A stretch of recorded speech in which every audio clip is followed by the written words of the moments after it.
Intestinal digestion पाहूया आज. Intestinal डायजेशनमध्ये पॅन्क्रियाटिक secretion असतं, बाईल ज्यूस, आणि स्मॉल इंटेस्टाईनमध्ये जे डायजेशन असतं ते असतं. आत्तापर्यंत आपण माउथमधलं डायजेशन बघितलं, स्टमकमधलं डायजेशन बघितलं, आणि आता इंटेस्टिनल डायजेशन. स्मॉल इंटेस्टाईन जी आहे ह्युमन बिईंगमध्ये ती 4.5 मीटर लांब असते. त्याच्यामध्ये डिओडिनम, जेजुनम आणि इलियम असे 3 पार्ट असतात. Small intestine intestinal juice secrete करते, त्याला सकस एंटारिकस असं म्हणतात. फिजिओलॉजिकल ॲट्रिब्यूट्स जे स्मॉल इंटेस्टाईनचे ते स्टमकपेक्षा पूर्णपणे वेगळे असतात. स्टमक फूडला फक्त पार्शली हायड्रोलाइज करतं. ॲसिडिक मिडियममध्ये पार्शल हायड्रोलायसिस होतं.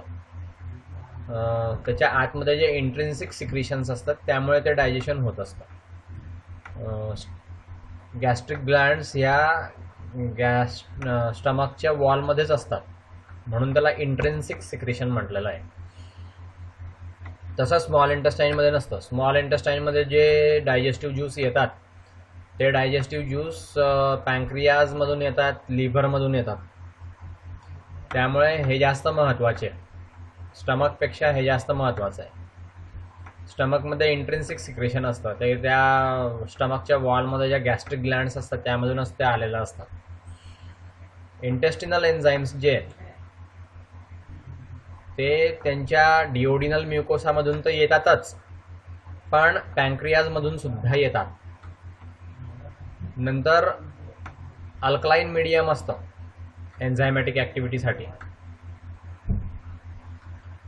हे डिओडिनल आणि पॅन्क्रियाटिक आणि हेपॅटिक सिक्रेशनमुळे अल्कलाईन मीडियम प्रोव्हाइड केलं जातं. लास्ट इम्पॉर्टंट जे याच्यामध्ये हेपॅटिक सिक्रेशनमध्ये तर that is digestion of fat. Fat डायजेशनसाठी ते फार नेसेसरी असतं. फॅट म्हणजे ऑइल आणि घी. स्मॉल इंटेस्टाईनचा मेजर रोल आहे डायजेस्टिव्ह प्रोसेसच्या कम्प्लिशनमध्ये. स्मॉल इंटेस्टाईनचा मेजर रोल आहे, आणि ॲब्सॉर्प्शन पण होतं. फायनल प्रॉडक्टचं ॲब्सॉर्प्शन जे आहे त्याच्यामध्ये सुद्धा स्मॉल इंटेस्टाईनचा खूप मोठा रोल आहे. स्टमक काहीच ॲब्सॉर्ब करत नाही, जास्तीत जास्त वॉटर ॲब्सॉर्ब करतं बास. जे चरवण करणारे प्राणी असतात, त्यांना रुमिनंट्स असं म्हणतात. हे हर्बिव्होर्स असतात, म्हणजे गवत खाऊन राहणारे प्राणी असतात. हे मात्र एक्सेप्शन आहे. ओके, साधारणपणे 5 तास त्यांच्या स्मॉल इंटेस्टाईनमध्ये फूड पोचायला लागतो. आपल्यामध्ये फूड इंटेस्टाईनमध्ये पोचायला साधारणपणे 5 तास लागतात. डिओडिनममध्ये ज्यावेळेस चाईम जातो स्टमकमधून, चायमॉस म्हणजे ज्यूस, थिक असतो, क्रीमी येलो ॲसिडिफाईड फ्लुइड असतंय. पार्शली डायजेस्टेड फूड म्हणतात त्याला. स्टमकमधून जे इंटेस्टाईनमध्ये आलेलं असतं डिओडिनममध्ये, that is called as partially digested food. हे डायजेस्टिव्ह ज्युसेसने प्रोसेस झालेलं असतं इंटेस्टाईनमध्ये, आणि मग तिथे ते ॲब्सॉर्प्शन होतं. स्मॉल इंटेस्टाईनच्या ॲक्टिव्हिटीमुळे हे सगळं कॅरी आउट होतं, सगळी ॲक्टिव्हिटी फॅसिलिटेट होते. नंतर movement of the small intestine. Small इंटेस्टाईनची मूव्हमेंट कशी होते ते पाहू आपण. मस्क्युलर ॲक्टिव्हिटीमुळे, वेगवेगळ्या प्रकारच्या मस्क्युलर ॲक्टिव्हिटीमुळे स्मॉल इंटेस्टाईनची ॲक्टिव्हिटी होते. ओके, 2 मेजर कॅटेगरीज पडतात याच्यामध्ये स्मॉल इंटेस्टाईनमध्ये. मिक्सिंग कॉन्सन्ट्रेशन 1,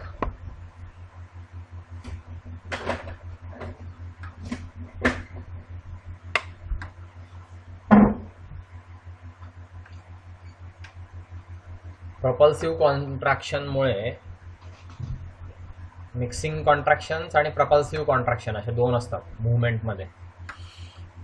मिक्सिंग कॉन्ट्रॅक्शन जे असतात त्याच्यामुळे सगळं फूड जे आहे ते तिथल्या तिथे मिक्स होतं, आणि प्रॉपल्सिव्ह कॉन्ट्रॅक्शन जे असतं त्याला म्हणतात पेरिस्टाल्सिस. त्यामुळे फूड जे आहे ते पुढे ढकललं जातं. सो इंटेस्टाईनमध्ये ज्या मुवमेंट होतात त्या मुवमेंट दोन प्रकारचे असतात, मिक्सिंग कॉन्ट्रॅक्शन आणि प्रोपल्सिव्ह कॉन्ट्रॅक्शन. मिक्सिंग कॉन्ट्रॅक्शनमध्ये आत्ताच सांगितलं, मिक्सिंग कॉन्ट्रॅक्शनमध्ये फूड जे आहे ते तिथल्या तिथे मिक्स होतं, आणि प्रोपल्सिव्ह कॉन्ट्रॅक्शनमध्ये फूड पुढे ढकललं जातं. ओके. इंटेस्टाइनल सिक्रेशन हे मिक्स होतात मिक्सिंग कॉन्ट्रॅक्शनमध्ये, आणि इंटेस्टिनल म्युकोसाच्या कॉन्टॅक्टमध्ये ते पूर्ण चाईम जो आहे तो येतो. त्यामुळे ॲब्सॉर्प्शन जे आहे डायजेस्टेड प्रॉडक्टचं हे चांगल्या पद्धतीने होतं. मिक्सिंग कॉन्ट्रॅक्शन पण आता दोन प्रकारचे आहे, सेगमेंटेशन मुवमेंट आणि पेंड्युलर मुवमेंट्स. सेगमेंटेशन मुवमेंट वेगळ्या असतात आणि पेंड्युलर मुवमेंट वेगळ्या असतात. सेगमेंटेशन मुवमेंट कशी असते तर रिदमिक ॲन्युलर कॉन्ट्रॅक्शन होता रँडम इंटरवलमध्ये, म्हणजे इथे मग इथे मग इथे मग इथे असं रँडम इंटरवल्समध्ये रिदमिक ॲन्युलर कॉन्ट्रॅक्शन होतात. कॉन्स्ट्रिक्शन्स होतात ते, कॉन्स्ट्रिक्शन्स म्हणजे अशी खाच पडते इंटेस्टाईनला, आणि लोकली त्या दिसतात आणि डिसॅपियर पण होतात क्विकली. पुढे जायच्या ऐवजी तिथल्या तिथे डिसॅपियर होऊन जातात. असं असं असं असं असतं, इथे दिसतंय का तुम्हाला? पहा, असं असं असतं. तिथल्या तिथे कॉन्स्ट्रिक्शन होतं आणि परत डिसॅपियर होऊन जातं. ओके. सेगमेंटेशन मुवमेंट जे असतात त्या स्ट्रॉंग असतात किंवा वीक असू शकतात, रेग्युलर इंटरवलमध्ये होतात, आयसोलेटेड असतात. स्क्विझिंग किंवा चॉपिंग ॲक्शन जी आहे ती याच्यामध्ये होत असते या मुवमेंट्समुळे. त्यामुळे चाईम जो आहे तो चांगला मिक्स होतो डायजेस्टिव्ह ज्युसेसमध्ये, आणि ॲब्सॉर्प्शन चांगल्या पद्धतीने होतं. सो ब्लड आणि लिम्फ हे पण या इंटेस्टिनल वॉलच्या बाहेर येतं. हे जे मिक्सिंग आहे याच्यामध्ये ह्या मेनली मेसेंट्रिक प्लेक्ससमध्ये होतं. मेसेंट्रिक प्लेक्सस म्हणजे काय तर नर्व फायबरचं नेटवर्क असतं, तिथे गँग्लियन असतात. लॉन्जिट्युडिनल आणि सर्क्युलर मसल लेअरमध्ये इंटेस्टाईनच्या गँग्लियन असतात, त्याला ऑर्बाच प्लेक्सस असं म्हणतात.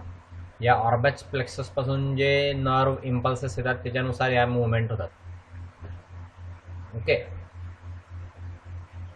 इंटेन्सिटी जी आहे ती पॅरासिम्पॅथॅटिक स्टिम्युलेशनमुळे होते, आणि सिम्पॅथॅटिक स्टिम्युलेशनमुळे डिक्रीज्ड असतं याच्यामध्ये. पॅरासिम्पॅथॅटिक नर्व्स जे आहेत ते मस्क्युलर कॉन्ट्रॅक्शन किंवा पेरिस्टाल्सिस इनिशिएट करत असतो, त्यामुळे होतं. पॅरासिम्पॅथॅटिक नर्वस सिस्टीममुळे हे पेरिस्टाल्सिस होतं. ही जी मुवमेंट असते इंटेस्टाईनची त्या मुवमेंटला पेरिस्टाल्सिस असं म्हणतात. त्याच्यामुळे मस्क्युलर कॉन्ट्रॅक्शन जे ते होतात. नाव पेंड्युलर मुवमेंट्स. पेंडुलम कसं असतं, पेंडुलम म्हणजे लोलक, तो असा असा असा घड्याळाचा जो हलतो त्या मुवमेंटला पेंडुलर मुवमेंट असं म्हणतात. याच्यामध्ये कॉन्ट्रॅक्शन लॉन्जिट्युडिनल मसलमध्ये पहिल्यांदा होतात एका साईडमध्ये, आणि नंतर दुसऱ्या साईडमध्ये होतात. याच्यामुळे सायनस बेंडिंग जे आहे ट्यूबचं ते होतं, आणि चाईमला मिक्स करण्यासाठी याचा उपयोग होतो. याच्यामुळे ब्लड फ्लो सुद्धा स्टिम्युलेट होतो म्युकोसामध्ये, आणि त्यामुळे ॲब्सॉर्ब्ड सबस्टन्सेस जे असतात ते कॅरी करून घेऊन गेले जातात, ब्लड त्यांना वाहून घेऊन जातात. इंटेस्टिनल म्युकोसामध्ये जे ॲब्सॉर्ब्ड सबस्टन्सेस येतात ते त्या ब्लडमुळे कॅरी करून घेऊन गेले जातात, ते ब्लडमध्ये मिक्स होऊन जातात. ते अशा रीतीने इंटेस्टाईनमध्ये डायजेस्टेड फूड जे आहे ते ब्लडमध्ये मिक्स होत असतं. प्रॉपल्सिव्ह कॉन्ट्रॅक्शन जे असतात पेरिस्टाल्टिक मुवमेंटमध्ये, याच्यामुळे इंटेस्टिनल कंटेंट्स जे असतं म्हणजे इंटेस्टाईनमध्ये जे काही फूड असतं डायजेस्टेड किंवा अनडायजेस्टेड ते पुढे ढकललं जातं.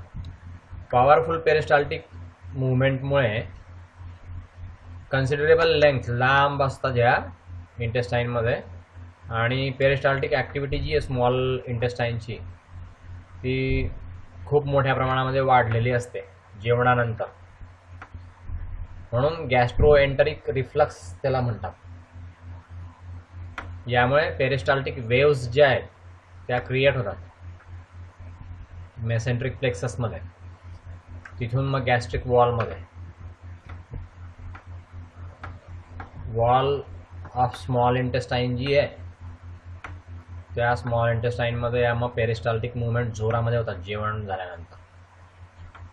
व्हिलाय जो असतो म्हणजे व्हिलाय त्याच्या बोटासारख्या अशा मध्ये मध्ये इंटेस्टाईनच्या आतमधल्या बाजूला प्रोसेस असते, त्यामुळे ॲब्सॉर्प्टिव्ह सरफेस वाढतो स्मॉल इंटेस्टाईनचा. हे जे प्रोजेक्शन्स आहेत त्याच्या ओन मुवमेंट्स असतात, लेंथनिंगच्या, शॉर्टनिंगच्या आणि वेव्हिंगच्या. त्यामुळे ॲब्सॉर्प्शन जे आहे ते चांगलं होतं, एकदम इफिशियंटली ॲब्सॉर्प्शन होतं. सगळं जास्तीत जास्त डायजेस्टेड फूड जे आहे ते आपल्या ब्लडमध्ये सक करून घेतलं जातं. व्हिलायच्या मुवमेंट्स ज्या आहेत त्या इंट्राम्युरल प्लेक्ससमुळे किंवा मेसनर प्लेक्ससमुळे लोकली कंट्रोल केल्या जातात बाय मीन्स ऑफ सबम्युकोसा. हे सिम्पॅथॅटिक सिस्टीममध्ये किंवा पॅरासिम्पॅथॅटिक सिस्टीममध्ये नर्वस सिस्टीमच्या कंट्रोलमध्ये असतात. व्हिलायमधून विलिकिनिन नावाचं हार्मोन सिक्रीट होतं असं पण म्हटलं जातं. ओके, या ज्या व्हिलाय असतात इंटेस्टाईनच्या आतमध्ये अशा बोटासारख्या प्रोसेसेस, त्याच्यामधून विलिकिनिन नावाचं हार्मोन सिक्रीट होतं असं पण म्हटलं जातं. नाव पॅन्क्रियाटिक सिक्रिशन, पॅन्क्रियाटिक एन्झाईम्स जे त्यामुळे डायजेशन काय होतं कसं होतं ते, आणि पॅन्क्रियाटिक सिक्रेशनमध्ये काय असतं ते पण पाहू. ही हेट्रोक्लाइन ग्लँड आहे. ओके, काही पार्ट जो आहे पॅन्क्रियाचा तो एक्झोक्राइन असतो आणि काही पार्ट जो आहे तो एंडोक्राइन असतो. म्हणजे एंडोक्राइन ग्लँड आणि एक्झोक्राइन ग्लँड दोघेही प्रकारची ग्लँड आहे, म्हणून हेट्रोक्राइन ग्लँड असं तिला म्हटलेलं आहे. पॅन्क्रियाटिक ज्यूस जे तो एक्झोनेफ्रिक पार्ट आहे त्या पॅन्क्रियाटिक ज्यूसचा. पॅन्क्रियासचा एक्झोनेफ्रिक पार्ट आहे, त्याला आसिनी असं म्हणतात. अल्कलाइन सिक्रेशन याच्यातून निघतं. साधारणपणे 8.5 pH असतं त्याची. स्पेसिफिक ग्रॅव्हिटी 1.007 असतं. साधारणपणे 1000 ते 1500 ml पॅन्क्रियाटिक ज्यूस सिक्रेट होतो रोज ह्युमन बिईंगमध्ये. एका दिवसामध्ये 1000 ते 1500 ml म्हणजे 1 ते 1.5 लिटर पॅन्क्रियाटिक ज्यूस हा रोज ह्युमन बिईंगमध्ये सिक्रेट होतो. हा जो ज्यूस आहे याच्यामध्ये साधारणपणे 98.6% वॉटर असतं आणि 1.4% सॉलिड्स असतात. अल्कलिनिटी याची जी आहे ती सोडियम बायकार्बोनेटमुळे असते. याच्यामध्ये सोडियम बायकार्बोनेट प्रेझेंट असतं पॅन्क्रियाटिक ज्यूसमध्ये, आणि हायड्रोलायटिक एन्झाईम्स पण असतात त्याच्यामध्ये. तर पहिला प्रकार आहे ट्रिप्सिन. ट्रिप्सिन या पॅन्क्रियाटिक सिक्रिशनमध्ये असतं, म्हणजे पॅन्क्रियाटिक ज्यूसमध्ये असतं. ट्रिप्सिन हे हार्मोनचं नाव आहे. इनॅक्टिव्ह फॉर्ममध्ये ट्रिप्सिनोजेन या नावाने ते सिक्रेट होतं. ट्रिप्सिनोजेन सिक्रेट होतं, तो इनॅक्टिव्ह फॉर्म आहे ट्रिप्सिनचा. मग याचा ॲक्टिव्ह ट्रिप्सिनमध्ये रूपांतर केलं जातं इंटेस्टिनल एंटरोकायनेज नावाच्या हार्मोनमुळे. इनॅक्टिव्ह ट्रिप्सिनोजेनचं ॲक्टिव्ह ट्रिप्सिनमध्ये कन्व्हर्शन होतं. असं पण म्हटलं गेलं आहे की ॲक्टिव्ह ट्रिप्सिन जे आहे ते इनॅक्टिव्ह ट्रिप्सिनोजेनला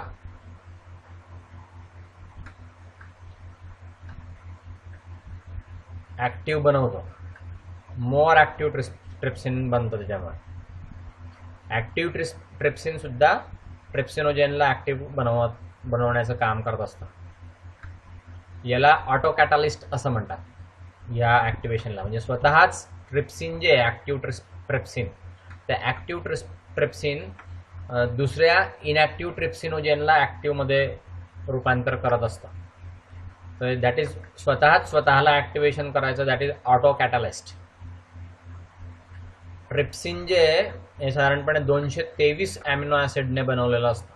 223 ॲमिनो ॲसिड मॉलिक्युल्स ट्रिप्सिनमध्ये असतात आणि त्याचं मॉलिक्युलर वेट जे आहे ते 34,000 आहे. 34,000 डाल्टन मॉलिक्युलर वेट. ओके. याची ऑप्टिमम pH जी आहे ती 8 ते 9 असते. अल्कलाइन मीडियम आहे. याच्यामुळे प्रोटीनचं हायड्रोलिसिस होतं. ट्रिप्सिनमुळे काय होतं, प्रोटीनचं हायड्रोलिसिस होतं आणि त्याचे जे पेप्टाइड बॉन्ड्स आहेत ते पेप्टाइड बॉन्ड्स ब्रेक होतात. कार्बोक्सिलेल ग्रुप ज्याच्यामध्ये आहे टायरोसिन, अर्जिनिन, याच्यामध्ये व्हेरियस पॉलिपेप्टाइड्स असतात आणि काही फ्री अमिनो ॲसिड्स असतात. तर हे प्रोटिओजेसला डायजेस्ट करतं आणि पेप्टोन्सला पण डायजेस्ट करतं एकदम ॲक्टिव्हली. ट्रिप्सिन जे आहे ते डायजेशन करतं प्रोटिओजेसचं आणि पेप्टोन्सचं. ट्रिप्सिन याला हे अमाइड बॉन्डला पण हायड्रोलाइज करतं. ॲक्टिव्हिटी जी आहे ट्रिप्सिनची ती अमाइड बॉन्ड्सवरती पण ॲक्टिव्हिटी होते आणि त्यामुळे अमाइड बॉन्डचं पण हायड्रोलायसिस होतं. ट्रिप्सिन हे एग व्हाईटमुळे ह्युमन किंवा बोव्हाईन कोलोस्ट्रम्समध्ये हे ट्रिप्सिन इनहिबिट करण्याची क्षमता असते. Trypsin, the activity of trypsin can be inhibited by egg white. Egg व्हाईटमुळे आणि ह्युमन आणि बोव्हाईन कोलोस्ट्रम्समध्ये ट्रिप्सिनची ॲक्टिव्हिटी इनहिबिट करण्याची क्षमता असते. आता कोलोस्ट्रमचा अर्थ दिलेला आहे. कोलोस्ट्रमचा अर्थ असा आहे की मग ह्युमन आणि बोव्हाईन, ह्युमन बिईंगमध्ये सुद्धा आणि कॅटल्समध्ये सुद्धा म्हणजे गाय आणि म्हशींमध्ये डिलिव्हरी झाल्याबरोबर जे दूध अवेलेबल असतं त्या दुधाला कोलोस्ट्रम्स असं म्हणतात. डिलिव्हरी झाल्याबरोबर जे दूध असतं पहिलंच दूध, त्या दुधामध्ये ट्रिप्सिनची ॲक्टिव्हिटी इनहिबिट करण्याची क्षमता असते. एग व्हाईटमध्ये सुद्धा ट्रिप्सिनची ॲक्टिव्हिटी इनहिबिट करण्याची क्षमता असते. सो आता आपण हे जे पाहिलं ते सूत्रामध्ये पाहू. ट्रिप्सिनोजेनवरती एंट्रोकायनेजची ॲक्शन होते आणि त्याचं रूपांतर ट्रिप्सिनमध्ये होतं, किंवा ट्रिप्सिनोजेनवरती ॲक्टिव्ह ट्रिप्सिनची ॲक्टिव्हिटी होते आणि त्या ट्रिप्सिनोजेनचं रूपांतर ट्रिप्सिनमध्ये होतं, म्हणजे ऑटो कॅटालिस्ट त्याच्यानुसार.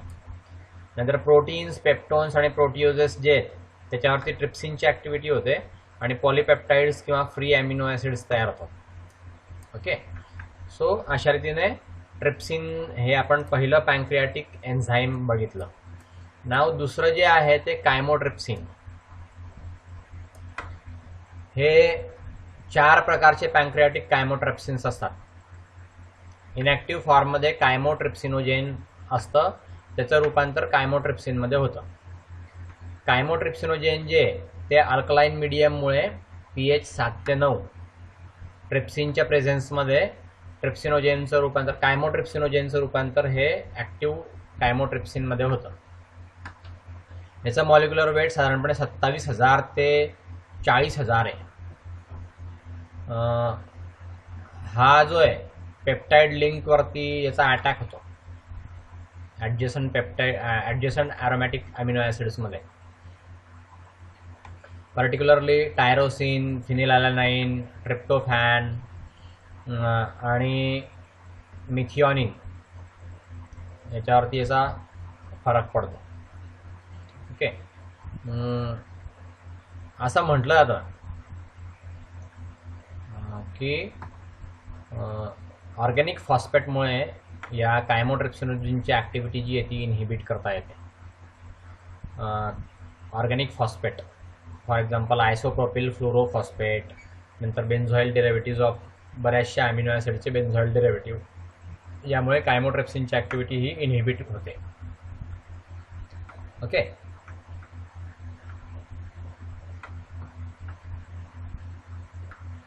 हे जे आहे कायमोट्रिप्सिन, हे परत सांगतो तुम्हाला मी, पेप्टाइड लिंक्सवरती अटॅक करतं.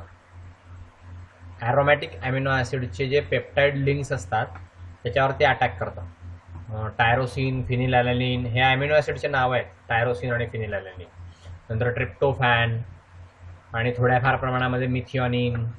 याच्यामध्ये जे ॲडजसंट ॲरोमॅटिक अमिनो ॲसिड्सचे बॉन्ड्स असतात, पेप्टाइड बॉन्ड्स, पेप्टाइड लिंक्स, त्याच्यावरती या कायमोट्रिप्सिनचा अटॅक होतो.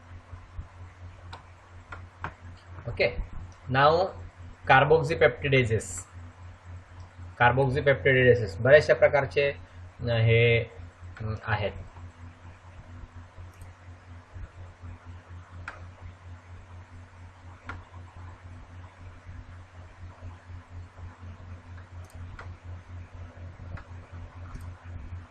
बऱ्याचशा प्रकारचे आहेत.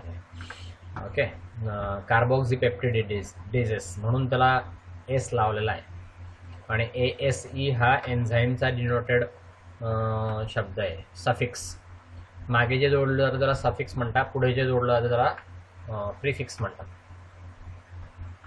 पॅन्क्रियाटिक ज्यूसमध्ये हे सापडतात इनॅक्टिव्ह फॉर्ममध्ये.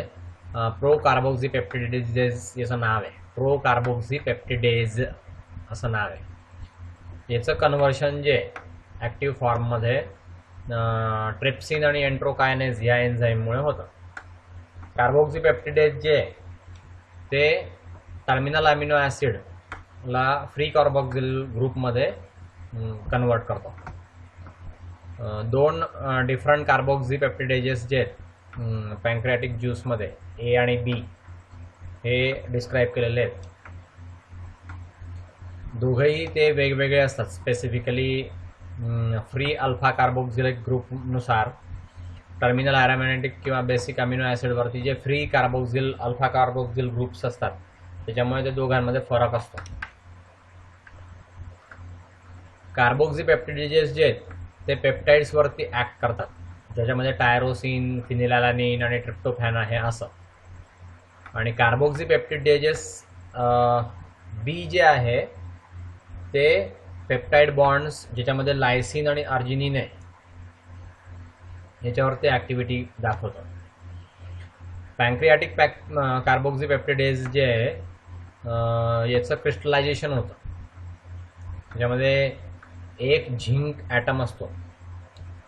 प्रत्येक मॉलिक्युलमध्ये एक झिंक ॲटम असतो आणि त्याचं मॉलिक्युलर वेट मग 34,000 केलं जातं, 34,000 असतं. हे जे एन्झाईम आहे हे pH 5 मध्ये ॲक्टिव्ह असतं मॅक्झिमम. जनरली डायपेप्टाइड्सवरती हे अटॅक करत नाही. डायपेप्टाइड्सवरती याचं ब्रेकडाऊन होत नाही, याच्यामुळे ब्रेकडाऊन होत नाही. तर सूत्रामध्ये पाहू आपण, प्रो कार्बोक्झिपेप्टिडेजेस जे याच्यावरती ट्रिप्सिनची ॲक्टिव्हिटी होते आणि मग कार्बोक्झिपेप्टिडेज तयार होतं. हे कार्बोक्झिपेप्टिडेज जे आहेत हे ॲक्टिव्ह आहे आणि प्रो कार्बोक्झिपेप्टिडेज जे आहे ते इनॅक्टिव्ह असतं. तर इनॅक्टिव्हचं रूपांतर ॲक्टिव्हमध्ये ट्रिप्सिनमुळे होतं. मग पॉलिपेप्टाइड्स जे, त्या पॉलिपेप्टाइड्सवरती ह्या कार्बोक्झिपेप्टिडेजचं ॲक्टिव्हिटी होते आणि लोअर पॉलिपेप्टाइड्स तयार होतात इथे आणि फ्री अमिनो ॲसिड्स तयार होतात. डायरेक्ट मोकळ्या म्हणजे प्रोटीन्स जे असतात, ती प्रोटीन म्हणजे अमिनो ॲसिडची चेन असते. तर ती अमिनो ॲसिडची चेन तोडून डायरेक्ट एक अमिनो ॲसिड वेगळं होऊन जातं या एन्झायमॅटिक ॲक्टिव्हिटीमुळे. अशा रीतीने कॉम्प्लेक्स मॉलिक्युलचं सिम्पल मॉलिक्युलमध्ये रूपांतर करण्याचं काम जे आहे ते डायजेशन करत असतं. हे तुम्हाला मी सगळ्यात सुरुवातीला सांगितलं. कॉम्प्लेक्स मॉलिक्युल्स जे आहेत ते प्रोटीन्स म्हणजे अमिनो ॲसिडची लांब चेन असते, खूप अमिनो ॲसिड त्याच्यामध्ये इन्व्हॉल्व असतात. तर फ्री अमिनो ॲसिड्स तयार होतात या एन्झाईम्सच्या ॲक्टिव्हिटीमुळे. तर हे this is exactly called as digestion. नंतर पॅन्क्रिओपेप्टिडेज ई आणि इलास्टेज हे दोन अजून वेगळे एन्झाईम्स आहेत. या एन्झाईममुळे इलास्टिन हायड्रोलाइज होतं. इलास्टेज या एन्झाईममुळे इलास्टिन हायड्रोलाइज होतं. तसंच दुसरे प्रोटीन्स पण आहेत बरेचसे, ते प्रोटीन्स हायड्रोलायसिस करण्याचं काम इलास्टेज करतं. त्या इलास्टेजचं दुसरं नाव आहे पॅन्क्रिओपेप्टिडेज. नंतर अमायलेज किंवा अमायलोप्सिन हे तिसरं एन्झाईम पाहतो आता आपण. हे कार्बोहायड्रेट हायड्रोलायझिंग एन्झाईम आहे. कार्बोहायड्रेट हायड्रोलायझिंग एन्झाईम याचं मॅक्झिमम ॲक्टिव्हिटी जी आहे ती 6.2 ते 7.2 pH रेंजमध्ये होते. याचं कन्व्हर्शन स्टार्चमध्ये, डेक्स्ट्रीनमध्ये, नंतर ग्लायकोजेनमध्ये होत असतं. याचं कन्व्हर्शन माल्टेजमध्ये होतं. अमायलेज किंवा क्लोराईड आणि फॉस्फेट हे को एन्झाईम्सची ॲक्टिव्हिटी दाखवतात. स्टार्च, डेक्स्ट्रीन, ग्लायकोजेन यांचं रूपांतर अमायलेजमुळे माल्टोजमध्ये होतं. ओके. नंतर लॅक्टेज, सुक्रोज, माल्टेज हे सुद्धा पॅन्क्रियाटिक ज्यूसमध्ये असतं थोड्याफार प्रमाणामध्ये असं म्हटलं जातं. त्याच्यामुळे लॅक्टोजचं हायड्रोलायसिस होतं, सुक्रोजचं, माल्टोजचं हायड्रोलायसिस होतं. लॅक्टोजचं हायड्रोलायसिस लॅक्टेजमुळे होतं, त्याचं रूपांतर ग्लुकोजमध्ये होतं किंवा गॅलॅक्टोजमध्ये होतं. सुक्रोजचं हायड्रोलायसिस सुक्रेजमुळे होतं, त्याचं रूपांतर ग्लुकोजमध्ये होतं, नंतर फ्रुक्टोजमध्ये होतं. माल्टोजचं रूपांतर ग्लुकोजमध्ये माल्टेजमुळे होतं. अशा रीतीने हे हायड्रोलायसिसच्या प्रोसेसमुळे डायजेशन होतं कार्बोहायड्रेटचं सुद्धा या इंटेस्टाईनमध्ये. नंतरचं जे आहे ते लायपेज किंवा स्टिप्सिन हे फॅट स्प्लिटिंग एन्झाईम आहे. याच्यामुळे फॅटचं रूपांतर जे आहे ते सिंपल मॉलिक्यूलमध्ये फॅटी ॲसिडमध्ये रूपांतर घडवून आणतं लायपेज. पॅन्क्रियाटिक ज्यूसची ॲक्टिव्हिटी जी आहे फॅट स्प्लिटिंग एन्झाईम आहे. हे ॲक्टिव्ह फॉर्ममध्ये रूपांतरित होतं आणि डायटरी फॅट्स, नंतर ऑइल्स याचं रूपांतर ग्लिसरॉलमध्ये आणि फॅटी ॲसिड्समध्ये काम करतं. नंतर मोनोग्लिसराइड्समध्ये, नंतर डायग्लिसराइड्समध्ये रूपांतर करण्याचं काम करतं हे एन्झाईम. याचा जो फॉर्म आहे, याची जी ॲक्शन आहे ही बाईलमुळे प्रमोट होते. काही बाईलमध्ये जे सॉल्ट असतात, नंतर सॅप्स असतात, कॅल्शियम सॉल्ट असतात, काही पेप्टाइड्स असतात, त्याच्यामुळे याची ॲक्टिव्हिटी जी आहे ती चांगली होते. क्विनाईनमुळे लायपेजचं इनहिबिशन होतं आणि दुसरे पण काही असे अल्कलॉइड्स आहे ज्याच्यामुळे लायपेजची ॲक्टिव्हिटी आपण इनहिबिट करू शकतो. याची मॅक्झिमम ॲक्टिव्हिटी 7 ते 8 pH वरती होते लायपेजची ॲक्टिव्हिटी. फॅट स्प्लिटिंग एन्झाईम आहे, लक्षात ठेवा. फॅटचं स्प्लिटिंग करतं. कशामध्ये? ग्लिसरॉलमध्ये, फॅटी ॲसिडमध्ये, मोनोग्लिसराइडमध्ये आणि डायग्लिसराइडमध्ये फॅटचं स्प्लिटिंग होतं या लायपेजमुळे. ठीक आहे. नाव नेक्स्ट, पॅन्क्रियाटिक ज्यूसचं अजून फंक्शन पुढे असं आहे की लिपोलायटिक एन्झाईम्स पण याच्यामध्ये असतात. स्टिप्सिन आणि लायपेज प्रमाणे लिपिडचं डायजेशन करण्याचे एन्झाईम्स पण याच्यामध्ये असतात. तर एक आहे फॉस्फोलायपेज, याला लेसिथिनेज असं म्हणतात. 2 फॅटी ॲसिड जे आहेत ते फॉस्फोलिपिड्सपासून रिमूव्ह करण्याचं काम करतं हे फॉस्फोलायपेज. नंतर कोलेस्टेरॉल एस्टरेज, याचं कन्व्हर्शन जे आहे फ्री कोलेस्टेरॉलमध्ये होतं आणि कोलेस्टेरॉल इस्टरेज तयार होतं. कोलेस्टेरॉल इस्टर फॅटी ॲसिडच्या प्रेझेंटमध्ये फ्री कोलेस्टेरॉलचं रूपांतर कोलेस्टेरॉल इस्टरमध्ये होतं. नंतर न्यूक्लिओलायटिक एन्झाईम्स म्हणजे न्यूक्लिक ॲसिड सुद्धा ब्रेकडाऊन करतात हे. असं रिपोर्ट मिळालेले आहेत की पॅन्क्रियाटिक ज्यूसमध्ये 2 एन्झाईम्स असतात. त्या एन्झाईम्समुळे न्यूक्लिक ॲसिडचं हायड्रोलिसिस होतं. न्यूक्लिक ॲसिड म्हणजे RNA आणि DNA. तर पहिला आहे रायबोन्यूक्लिएज, त्याला RNAज असं म्हणतात. त्याच्यामुळे RNAचं रूपांतर जे ते त्याच्या कॉम्पोनंट्समध्ये किंवा सिम्पल न्यूक्लिओटाइड्समध्ये त्याचं कन्व्हर्शन होतं. नंतर दुसरं आहे डीऑक्सिरायबोन्यूक्लिएज और डॉर्नेज किंवा DNAज. त्याच्यामुळे DNAचं डिसोसिएशन होतं याच्या कंपोनंट्समध्ये, सिम्पल न्यूक्लिओटाइड्समध्ये याचं कन्व्हर्शन होतं. अशा रीतीने पॅन्क्रियाटिक ज्यूसचा आपण सगळे कंटेंट्स पाहिले आणि त्याच्यामुळे काय डायजेशन होतं ते पण पाहिलं. नाव बाईल ज्यूस. लिव्हर आपल्या शरीरामधली खूप मोठी ग्लँड आहे. ओके, त्याच्यापासून हे बाईल ज्यूस सिक्रिशन होतं. बेसिक फंक्शन जे आहे लिव्हरचं, तर 2 प्रकार पडतात त्याचे. पहिलं फंक्शन आहे स्टोरेज आणि फिल्ट्रेशन ऑफ ब्लड, आणि दुसरं आहे involvement with most of the synthetic and catabolic systems. बॉडीच्या बऱ्याचशा सिंथेटिक आणि कॅटाबॉलिक सिस्टीममध्ये लिव्हरचं इन्व्हॉल्वमेंट असते.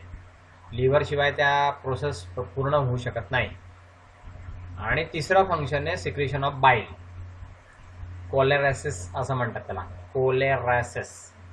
Okay, that is secretion of bile. Bile is a digestive juice, लक्षात ठेवा. आणि त्याचा डायजेशनमध्ये फंक्शन आहे. लिव्हरमध्ये जेवढ्या हेपॅटिक सेल्स आहेत, लिव्हरच्या सेलला हेपॅटिक सेल म्हणतात. त्याच्यापासून व्हिस्कस म्हणजे चांगला घट्ट असं, नंतर ग्रीनिश म्हणजे ग्रीन कलरचं, येलो ग्रीनिश येलो कलरचं, बिटर म्हणजे एकदम कडवट लागतं, अल्कलाईन फ्लुइड सिक्रेट होतं, त्याला म्हणतात बाईल.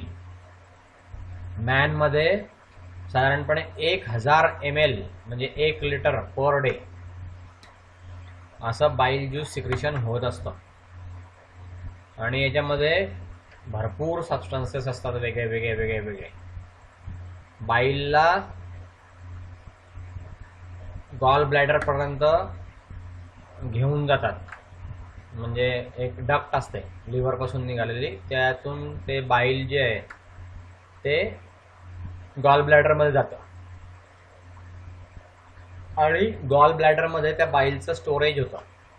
जोपर्यंत त्याची गरज नसते तोपर्यंत स्टोअर करून ठेवलं जातं. गॉल ब्लॅडरमध्ये बाईल एकदम कॉन्सन्ट्रेटेड फॉर्ममध्ये असतं. 10 ते 20% टोटल व्हॉल्यूमच्या 10 ते 20% कॉन्सन्ट्रेशन होतं. त्यातलं जे वॉटर आहे ते वॉटर ॲब्सॉर्ब करून घेतलं जातं. Na+, Al-, आयन्स पण ॲब्सॉर्ब होतात, दुसरे पण आयन्स ॲब्सॉर्ब होतात. डायजेशनमध्ये गॉल ब्लॅडर जे आहे ते रॅपिडली कोलेसायटोकायनेसिसमुळे बाईलचं पंपिंग करतं, आणि त्या पंपिंगमुळे डिओडिनममध्ये बाईल येतं. त्या डिओडिनममध्ये ते पॅन्क्रियाटिक सिक्रिशनमध्ये मिक्स होतं. आणि बाईलमध्ये कोणत्याही प्रकारचे एन्झाईम्स नसतात. लिव्हर सेल्स साधारणपणे 0.5 ग्रॅम बाईल सॉल्ट्स तयार करतात डेली. त्यांचं जे प्रिकर्सर आहे त्याला म्हणतात कोलेस्टेरॉल. याचं कोलिक आणि काही डिओक्झिकोलिक याच्यामध्ये रूपांतर केलं जातं. चिनोडिऑक्सिकोलिक नंतर लिथोकोलिक ॲसिड्स तयार होतात. हे जे बाईल ॲसिड्स आहेत हे ग्लायसिन आणि टॉरिनशी कॉन्ज्युगेट करतात. बाईल ॲसिडमुळे वॉटर सोल्युबल होतात हे, आणि ते बाईलचं रूपांतर आयोनाइज्ड सॉल्ट्स म्हणजे सोडियम, नंतर सोडियम ग्लायकोकोलेट असं त्याचं रूपांतर होतं. 2/3 सॉलिड मॅटर असतं हेपॅटिक बाईल. ओके, हेपॅटिक बाईलमध्ये साधारणपणे 2/3 सॉलिड मॅटर असतं. ओके, बाईलच्या प्रेझेन्समध्ये इंटेस्टाइन्समध्ये इसेन्शियली दोन काउंट असतात. ओके, पहिल्यांदा अल्कलिनिटी जी आहे त्या अल्कलिनिटीमुळे ॲसिड चाईमचं न्यूट्रलायझेशन होतं. दुसरं बाईल सॉल्टमध्ये दोन मेजर ॲक्शन होतात. पहिलं जे आहे ते सरफेस टेन्शन जे आहे वॉटर आणि लिपिड्स याचं सरफेस टेन्शन लो होतं त्या बाईल सॉल्ट्समुळे. पोलर पार्ट जो आहे बाईल सॉल्टचा तो हायली सोल्युबल असतो वॉटरमध्ये. त्याची स्टेरॉल मॉइटी जी आहे फॅटमध्ये त्यामुळे ते सोल्युबल कन्व्हर्शन होतं. आणि बाईल सॉल्ट जे आहेत ते सरफेसला ॲग्रिगेट होतात फॅट ड्रॉपलेट्सच्या, त्यामुळे सरफेस टेन्शन डिक्रीज होतं, फॅटचं सरफेस टेन्शन डिक्रीज होतं. आणि मग गट वॉलमध्ये मिक्सिंग होतं त्या फॅट मॉलिक्युल्सचं. मायन्यूट फॅट ग्लोब्युल्स जे आहेत ते प्रोड्यूस होतात त्या सॉल्ट्सच्या ॲक्शनमुळे. सरफेस टेन्शन कमी झाल्यामुळे मायन्यूट फॅट ग्लोब्युल्स तयार होतात. लायपेज जे आहे हे पण वॉटर सोल्युबल्स आहे, त्याच्यामुळे लिपोलायटिक ॲक्शन होते. ओके, बाईल सॉल्ट याच्यामुळे फॅटी ॲसिडचं ॲब्सॉर्प्शन होतं, ग्लिसरॉल्स, नंतर कोलेस्टेरॉल आणि अजून इतर दुसरे जे लिपिड्स आहे, नंतर फॅट सोल्युबल व्हिटॅमिन्स किंवा हे सगळे जे आहेत याचं ॲब्सॉर्प्शन होतं इंटेस्टिनल म्युकोसामध्ये. याच्यामुळे कशामुळे होतं हे तर टायनी कॉम्प्लेक्सेस जे आहेत ते तयार होतात, त्याला मिसेले असं म्हणतात. फॅटी ॲसिड्स आणि मोनोग्लिसराइड्सच्या मिसेले तयार होतात. ह्या मिसेले एकदम स्मॉल असतात, स्पेरिकल स्टेबल असतात, वॉटर सोल्युबल असतात. 2.5 mm डायमीटरच्या असतात या फक्त. या हायली सोल्युबल्स असतात, हायली सोल्युबल असतात. आयोनाइज्ड नेचर जे आहे बाईल सॉल्ट्सचं त्याच्यामुळे या हायली सोल्युबल्स असतात. बाईल सॉल्टच्या प्रेझेन्स व्यतिरिक्त इंटेस्टाईनमध्ये साधारणपणे 40% लिपिड्स जे ते स्टूल्समध्ये वाहून जाऊ शकतात. जर समजा बाईल सॉल्ट आपल्या इंटेस्टाईनमध्ये नाही आले तर लिपिड्स 40% लिपिड्स आपल्या स्टूल्समधून वाहून जातील, म्हणजे आपल्याला मिळणारच नाही. सो अशा रीतीने लिपिड्सचं कंटेनमेंट स्टूलमध्ये वाढतं जर बाईल सॉल्ट सिक्रेट नाही झाले तर. लिव्हर माल फंक्शनिंग झालं की स्टूल्समध्ये लिपिड जायला सुरुवात होते आणि 40% लिपिड कॅरी करून घेऊन जातात मग स्टूल्स. नाव इंटेस्टिनल ज्यूस. दोन प्रकारच्या ग्लँड आहेत स्मॉल इंटेस्टाईनमध्ये. पहिलं डिओडिनल ग्लँड्स म्हणजे ब्रुनर्स ग्लँड. ही सबम्युकोसामध्ये सापडते डिओडिनमच्या. अल्कलाईन सिक्रेशन याच्यापासून निघतं, त्याच्यामध्ये म्युकस असतं. दुसरं इंटेस्टिनल ग्लँड्स, त्याला क्रिप्स ऑफ ल्युबरक्यूम असं पण म्हणतात. या पूर्ण स्मॉल इंटेस्टाईनच्या वॉलमध्ये असतात. सिम्पल ट्युब्युलर ग्लँड आहेत या. नेबरिंग विलायच्या मध्ये जी स्पेस असते त्या स्पेसमध्ये या ओपन होतात. क्रिप्स ऑफ ल्युबरक्यूम त्याला म्हणतात. याच्यामध्ये बऱ्याचशा प्रकारच्या सेल्स असतात, ज्यामध्ये भरपूर प्रकारचे एन्झाईम्स सिक्रेट होतात. हे जे एन्झाईम्स आहे याला सकस एंटारिकस असं म्हणतात कलेक्टिव्हली, सगळ्या एन्झाईम्सच्या मिक्सचरला. इंटेस्टिनल ज्यूस जो आहे ज्याला आपण सकस एंटारिकस असं म्हणतो, हे क्लिअर येलो कलरचं फ्लुइड असतं. साधारणपणे 2 ते 3 लिटर एका दिवसामध्ये सिक्रेट असतं. हे पण pH 7.6 असते. स्लाइटली अल्कलाईन असतं.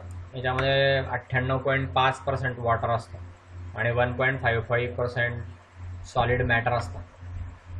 या कोणतं आपण पाहिलं सकस एंटारिकसमध्ये. याच्यामुळे डायजेशन कम्प्लीट होतं, कार्बोहायड्रेटचं डायजेशन कम्प्लीट होतं, प्रोटीनचं डायजेशन कम्प्लीट होतं, नंतर न्यूट्रिटिव्ह सबस्टन्सेसचं डायजेशन कंप्लीट होतं. एन्झाईम्स त्याच्यामध्ये पेप्टिडेज, एंटरोकायनेज, कार्बोहायड्रेट्स, नंतर न्यूक्लिएज, एवढे सगळे त्याच्यामध्ये एन्झाईम्स असतात. नाव एन्झायमॅटिक ॲक्टिव्हिटीज, प्रत्येकाच्या आपण एकेकाच्या एन्झायमॅटिक ॲक्टिव्हिटीज परत पाहू. पहिल्यांदा पेप्टिडेजेस. इंटेस्टिनल ज्यूसमध्ये हे सापडतात. त्याच्यामुळे पेप्टाइड्सचं हायड्रोलायसिस होतं. अमिनो ॲसिड्स त्याच्यापासून बनतात. नेटिव्ह प्रोटीनवरती हे ॲक्ट करत नाही, फक्त हायड्रोलायसिस कंप्लीट करतात. जे दुसऱ्या प्रोटिओलायटिक एन्झाईम्समुळे हायड्रोलायसिस चालू झालेलं असतं त्याचं कम्प्लिशन पेप्टिडेजेसमुळे होतं. 2 प्रकारचे पेप्टिडेजेस आहेत, सकस एंट्रोसिकसमध्ये हे सापडतात. पहिलं अमिनोपेप्टिडेज, याची ऑप्टिमल pH 8 असते. पॉलीपेप्टाइड्सला हायड्रोलायसिस करतं, हे अमिनो ॲसिडमध्ये रूपांतर करतं. सिम्पलर पेप्टाइड्स मध्ये रूपांतर होतं. ॲमिनो ॲसिड्स रिमूव्ह करून फ्री ॲमिनो ग्रुप जे आहेत, पॉलीपेप्टाइड्सचे फ्री ॲमिनो ग्रुप जे आहेत ते रिमूव्ह केल्यावर फ्री ॲमिनो ॲसिड्स तयार होतात. याची जी रिपीटेड ॲक्शन आहे अमिनोपेप्टिडेजेसवरती, त्यामुळे डायपेप्टाइड्स, ट्रायपेप्टाइड्स आणि फ्री ॲमिनो ॲसिड्स तयार होतात. रिपीटेड ॲक्शनमुळे ते बॉन्ड ब्रेक होत पहिले 100 संख्या असते, 100चं 4-5 भागामध्ये रूपांतर होतं. त्या 4-5 भागांमधल्या एकामध्ये समजा 50 असतील तर 50चे 10-10चे तुकडे बनतात. त्या 10-10च्या तुकड्यामधून मग परत 2-2, 3-3, 4-4चे तुकडे बनतात. असे तुकडे करत फ्री अमिनो ॲसिड्स तयार होऊन जातात त्या चेनचे ब्रेक करत. काही पेप्टिडेजेस जे आहेत ते Mg+, CO. Mg म्हणजे काय? Magnesium. CO is cobalt, Mn is manganese आणि Zn इज झिंक. या आयनमुळे याची ॲक्टिव्हिटी होते. ओके, या पेप्टिडेजेसची ॲक्टिव्हिटी. नंतर डायपेप्टिडेज आणि ट्रायपेप्टिडेज हे सुद्धा एन्झाईम्स आहेत. मागे AAC लागला म्हणजे एन्झाईम आहे. हे डायपेप्टाइड आणि ट्रायपेप्टाइडचा हायड्रोलायसिस करतात हे एन्झाईम्स, आणि त्याच्यापासून अमिनो ॲसिड्स तयार होतात. कोबाल्ट प्लस आयन जे आहेत डबल प्लस, यामुळे डायपेप्टाइड्सचं ॲक्टिवेशन होतं. डायपेप्टिडेज ज्याची pH जी आहे ती साधारणपणे 7.6 साधारणपणे असते. 7 or 6 अमिनोपेप्टिडेजेसची, डायपेप्टिडेज, नंतर ट्रायपेप्टिडेजेस. याला एकत्रितरित्या इरिप्सिन्स असं म्हणतात, इरॅप्सिन्स. नंतर दुसरं एंटरोकायनेज. पहिलं आपण काय पाहिलं? पेप्टिडेजेस. दुसरं एंटरोकायनेज. एंटरोकायनेज हे जे एन्झाईम आहे हे क्रिप्ट ऑफ लिव्हर कूनमध्ये तयार होतं, सिक्रेट होतं. याची ऑप्टिमम pH 7.5 आहे. पॅन्क्रियाटिक ट्रिप्सिनोजेन याचं रूपांतर ॲक्टिव्ह ट्रिप्सिनमध्ये करण्याचं काम हे एंटरोकायनेज करत असतं. आपण वरती एकदा पाहिलेलं आहे, डबल आलं आहे.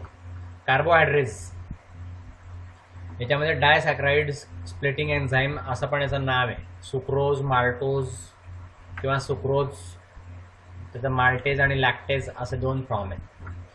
कम्प्लिटली हायड्रोलाइज करतं हे, किंवा इनकम्प्लीट हायड्रोलायटिक प्रॉडक्ट्स तयार होतात. त्याच्यापासून कार्बोहायड्रेटचं हायड्रोलायसिस होतं, कम्प्लीट किंवा इनकम्प्लीट. कार्बोहायड्रेटचं डायजेशन करतं आहे. ओके, दुसऱ्या एन्झायमॅटिक एन्झाईम्समुळे जे असतात, दुसरे जे अमायलॅटिक एन्झाईम्स आहेत त्याची ॲक्टिव्हिटी कंप्लीट करण्याचं काम हे कार्बोहायड्रेट्स करतात. नंतर सुक्रेज. हे एन्झाईम्स जे याला इन्व्हर्टेज असं पण म्हणतात. ओके, सुक्रोज जे हे केन शुगरमध्ये असतं. केन शुगर म्हणजे काय? ऊसाच्या रसापासून बनवलेली साखर, दॅट इज सुक्रेज. ओके, ते सुक्रेज म्हणजे केन शुगर, म्हणजे ऊसाच्या रसापासून बनवलेली जी साखर असते ती सुक्रेज. ओके, तर सुक्रेज हे एन्झाईम आहे, त्यापासून सुक्रोज तयार होतं. Sucrose is cane sugar. याला इन्व्हर्टेज असं पण म्हणतात. सुक्रोज म्हणजे केन शुगर आहे आणि सुक्रेज काय करतं, सुक्रोजला ब्रेकडाऊन करतं, ग्लुकोज तयार होतं त्याच्यापासून आणि फ्रुक्टोज तयार होतं. डायसॅक्राडायझेसमध्ये सुक्रोज जे त्याची लार्ज क्वांटिटी असते, pH 5 ते 7 मध्ये याची ॲक्टिव्हिटी सगळ्यात जास्त असते. सुक्रोजचं रूपांतर ग्लुकोज आणि फ्रुक्टोजमध्ये सुक्रेज करतं. सुक्रेजमुळे सुक्रोजचं रूपांतर ग्लुकोज आणि फ्रुक्टोजमध्ये होतं. नाव माल्टेज हे स्टार्चच्या पार्शल हायड्रोलिसिसमुळे तयार होतं. माल्टोज जे ते स्टार्चच्या पार्शल हायड्रोलिसिसमुळे तयार होतं. आता हे पार्शल हायड्रोलिसिस कोण करतं, तर अमायलेज करतं. सलाव्यामध्ये जे अमायलेज असतं ते. नंतर पॅन्क्रियाटिक ज्यूसमध्ये जे असतं ते. माल्टेज जे ते माल्टोजचं ब्रेकडाऊन करतं 2 मॉलिक्युल्समध्ये. ग्लुकोजचे 2 मॉलिक्युल्स बनतात माल्टेजपासून. याची ऑप्टिमम pH आहे 6.2 ते 7.2. ओके. नाव नेक्स्ट इज लॅक्टेज. ते सूत्रामध्ये पाहू. पहिल्यांदा माल्टोजचं रूपांतर ग्लुकोजमध्ये करण्याचं काम माल्टेज करतं. माल्टेज हे एन्झाईम आहे आणि माल्टोज हे साखरेचा एक प्रकार आहे किंवा एक मॉलिक्यूल आहे. माल्टोज हा एक मॉलिक्यूल आहे आणि माल्टेज हे एक एन्झाईम आहे. ओके. माल्टोज हे फूड पार्टिकल आहे आणि माल्टेज हे एन्झाईम आहे आणि ग्लुकोज हे त्याचं प्रॉडक्ट निघालेलं आहे. ओके. नाव लॅक्टेज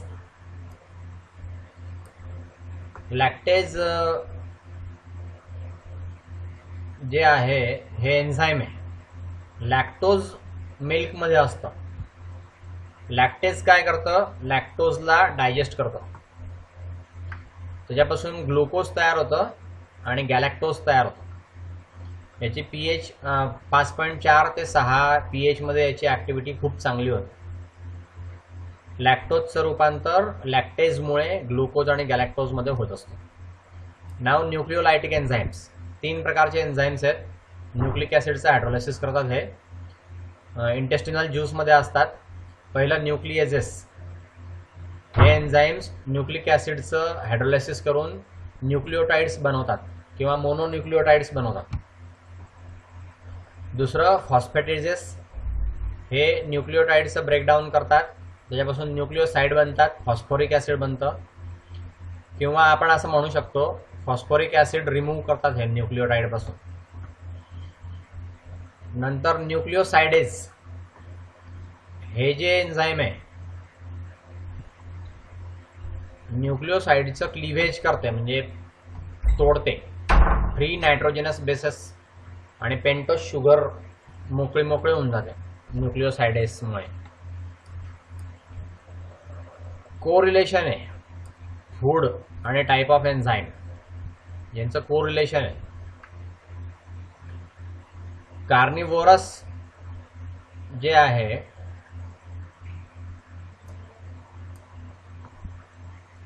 कार्निवोरस ॲनिमल्स म्हणजे मांसाहार करणारे ॲनिमल्स. त्यांच्यामध्ये एक्स्ट्रा सेल्युलर प्रोटिओलायटिक एन्झाईम्स असतं. ते खूप स्ट्रॉंगर असतं. हार्बिओरसपेक्षा ते स्ट्रॉंगर असतं. म्हणजे गवत खाणाऱ्या प्राण्यांपेक्षा किंवा भाजीपाला खाणाऱ्या प्राण्यांपेक्षा कार्निवोरस ॲनिमल्समध्ये हे प्रोटिओलायटिक एन्झाईम्स खूप मोठ्या प्रमाणामध्ये असतात.